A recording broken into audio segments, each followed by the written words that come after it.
রোহিঙ্গাদের সম্মানজনক প্রত্যাবর্ষণে সবাইকে একসাথে কাজ করার আহ্বান জানিয়েছেন অন্তর্বর্তী সরকারের প্রধান উপদেষ্টা ডক্টর মোহাম্মদ ইউনূস।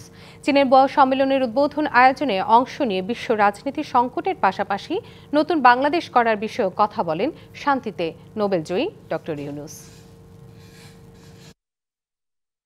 বুধবার 4 দিনের সফরে চীনের হাইনান পৌঁছান অন্তর্বর্তী সরকার প্রধান ডক্টর মোহাম্মদ ইউনূস। বৃহস্পতিবার বোয়াও সম্মেলনের উদ্বোধন আয়োজনে বক্তৃতা করেন তিনি।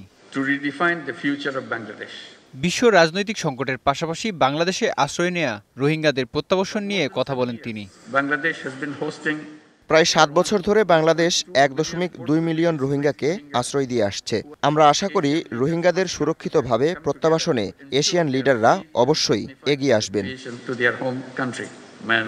জীবনের সব আয়োজন এখানে একসাথে।